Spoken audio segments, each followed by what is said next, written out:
Panorama group, जो सोचता है वो करता है।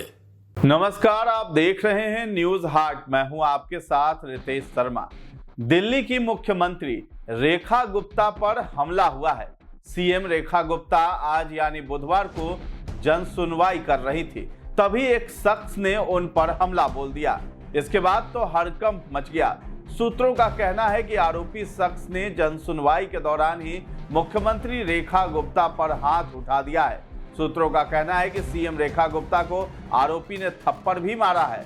उसने उन्हें गालियां भी दी हैं। रेखा गुप्ता अपने कैंप ऑफिस में ही सुनवाई कर रही थी, तभी ये वाकया हुआ है। फिलहाल पुलिस ने आरोपी हमलावर को हिरासत में ले लिया है। अब सवाल है कि आखिर सीएम रेखा गुप्ता के साथ असल में क्यों और क्या हुआ। सीएम रेखा गुप्ता पर सिविल लाइंस स्थित अपने सरकारी आवास पर जन सुनवाई कर रही थी, तभी अपनी अर्जी को लेकर के आए एक शख्स ने उन पर हमला कर दिया। आरोपी हमलावर की पहचान भी हो चुकी है। उसकी उम्र 35 साल बताई जा रही है। आरोपी हमलावर ने जन सुनवाई के दौरान पहले सीएम रेखा को कागज सौंपा। जैसे ही रेखा गुप्ता ने कागज अपने हाथ में लिए, आरोपी ने चिल्लाते हुए उन पर थप्पड़ मारने की कोशिश की। सूत्रों का कहना है कि थप्पड़ सीएम गुप्ता को लगी भी है। इतना ही नहीं, उसने गाली गलौज भी की है। सूत्रों का कहना है कि हमलावर कोर्ट के कुछ पेपर्स लेकर सीएम के पास जन सुनवाई में गया था। जैसे ही सीएम रेखा गुप्ता पर अटैक हुआ, खलबली मच गई। आनन फानन में सुरक्षा में तैनात अधिकारी दौड़े दौड़े पहुंचे। उन्होंने हमलावर को हिरासत में ले लिया। जब तक उसे हिरासत में लिया जाता, तब तक हमलावर ने सीएम रेखा गुप्ता को थप्पड़ मार दिया था। उसने सीएम के साथ हाथापाई की भी कोशिश की। इसके बाद सीएम रेखा गुप्ता शॉक रह गई। उन्हें समझ नहीं आया कि उनके साथ ऐसा क्या हो गया। फिलहाल सीएम रेखा गुप्ता की मेडिकल जांच जारी है। अब सवाल है कि आखिर हमलावर का मकसद क्या था। ऐसी क्या मजबूरी थी कि उसने सीएम पर हमला कर दिया। क्या ये कोई साजिश थी? तो फिलहाल हमलावर को सिविल लाइन थाने में रखा गया है। उससे पूछताछ जारी है। आरोपी के हाथ में कोर्ट के कुछ कागजात मिले हैं। कहा यह भी जा रहा है कि आरोपी ने सीएम रेखा गुप्ता पर पत्थर फेंकने की भी कोशिश की थी। पुलिस सूत्रों के मुताबिक हमलावर दिल्ली का ही निवासी है और उसका कोई आपराधिक रिकॉर्ड सामने नहीं आया है। अभी तक उसके हमले का कारण भी सामने नहीं आया है। बहरहाल ये दिल्ली के सीएम के साथ सुरक्षा चूक का बड़ा मामला है। दिल्ली के सीएम रेखा गुप्ता पर हमले की भाजपा ने निंदा की है। सीएम रेखा गुप्ता पर अटैक की खबर गृह मंत्रालय को दे दी गई है।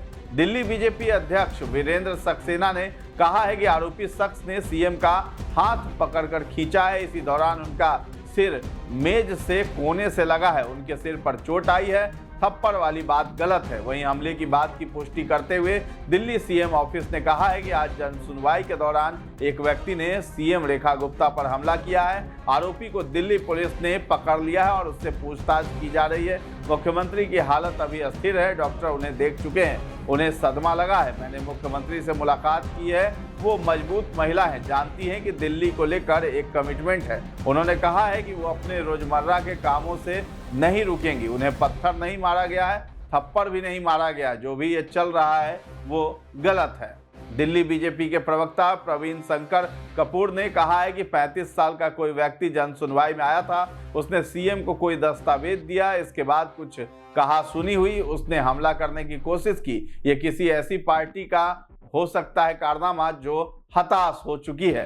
कैबिनेट मंत्री दिल्ली सरकार मनजिंदर सिंह सिरसा ने इसे विरोधियों की साजिश करार दिया है। तो सुनिए क्या कुछ कह रहे हैं मनजिंदर सिंह सिरसा।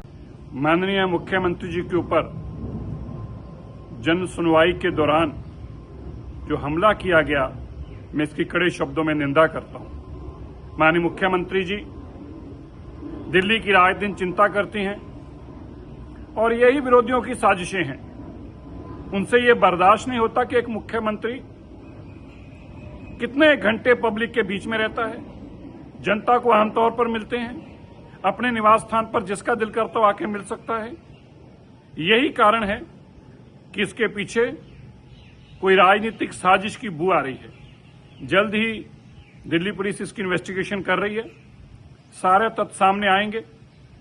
दिल्ली बीजेपी ने इस घटना की निंदा की है। बीजेपी नेता रमेश बिधूरी ने कहा है कि मुझे लगता है कि रेखा गुप्ता पर हमले की ये कोशिश जन सुनवाई को डीरेल करने की मंशा से की गई है। बीजेपी नेता तेजिंदर बग्गा ने कहा है कि जन सुनवाई के दौरान दिल्ली सीएम रेखा गुप्ता पर हमले की खबर से हैरान हूं। मैं उनकी सुरक्षा और जल्द ठीक होने की कामना करता हूं। बजरंग बली आप पर कृपा बनाए रखें। वहीं आम आदमी पार्टी ने दिल्ली सीएम पर हमले की निंदा की है। आम आदमी पार्टी के नेता अनुराग ढांढा ने कहा है कि दिल्ली पुलिस मामले की जांच कर रही है। हमारी पार्टी का इस तरह के मामलों पर स्पष्ट रुख है। दिल्ली विधानसभा में विपक्ष की नेता और आप नेता आतिशी ने एक्स पर लिखा है कि रेखा गुप्ता पर हुआ हमला बेहद निंदनीय है। लोकतंत्र में असहमति और विरोध की जगह होती है, लेकिन हिंसा के लिए कोई जगह नहीं है। उम्मीद है कि दिल्ली पुलिस दोषियों पर कड़ी से कड़ी कार्रवाई करेगी। आशा है मुख्यमंत्री पूरी तरह सुरक्षित हैं। अब कुछ सवाल हैं जो सबके मन में उठ रहे हैं। आखिर इतनी सुरक्षा के बाद भी आरोपी की एंट्री कैसे हुई? आरोपी अकेले आया था या साथ में कोई और भी था? क्या पहले उसने आकर देखा था कि एक्सेस आसान है या नहीं? क्या ये इंस्टेंट रिएक्शन है या सोची समझी साजिश? आखिर पुलिस ने तुरंत एक्शन क्यों नहीं लिया? मुख्यमंत्री पर हाथ उठाने की आखिर इतनी हिम्मत कैसे हुई? तो पुलिस अब क्या कर रही है? फिलहाल सीएम पर हमले के बाद आरोपी शख्स से दिल्ली पुलिस की टीम पूछताछ कर रही है। डीसीपी नॉर्थ जिला समेत कई अधिकारी मौके का मुआयना कर रहे हैं। आखिर आरोपी की एंट्री कैसे हुई और वो वहां तक कैसे पहुंचा, इस बारे में स्टाफ से भी पूछताछ की जा रही है। माना जा रहा है कि सीएम की सुरक्षा में तैनात सुरक्षा कर्मियों पर भी गाज गिर सकती है। बताते चले कि अभी 2 दिनों पहले ही दिल्ली के स्कूलों को बम से उड़ाने की धमकी मिली थी। सोमवार को तड़के सुबह 7 बजे द्वारका के दिल्ली पब्लिक स्कूल को बम से उड़ाने को लेकर धमकी भरा कॉल आया था। खबर मिलते ही स्कूल में अफरा तफरी मच गई थी। स्कूल को तत्काल खाली करा लिया गया था। दिल्ली फायर सर्विस के अनुसार पुलिस, बम निरोधक दस्ता और अग्निशमन विभाग की टीमें तुरंत मौके पर पहुंच चुकी थी। स्कूल परिसर में व्यापक तलाशी अभियान भी शुरू कर दिया गया था। तो केवल डीपीएस ही नहीं बल्कि द्वारका के सेक्टर 4 में मॉडर्न कॉन्वेंट स्कूल और सेक्टर 10 में श्री राम वर्ल्ड स्कूल को भी ईमेल के जरिए बम की धमकी मिली थी, जिसके बाद इन स्कूलों को भी खाली करा लिया गया था। डीपीएस द्वारका में ये तीसरी ऐसी घटना है, जबकि हाल के महीनों में दिल्ली एनसीआर के कई स्कूलों को बार बार धमकी भरे ईमेल मिले हैं। हालांकि ज्यादातर धमकी वाले कॉल और ईमेल झूठे साबित हुए हैं। स्कूल प्रशासनों ने एहतियात के तौर पर सभी छात्रों और कर्मचारियों को सुरक्षित बाहर निकाला और अभिभावकों को अपने बच्चों को लेने के लिए सूचित कर दिया था।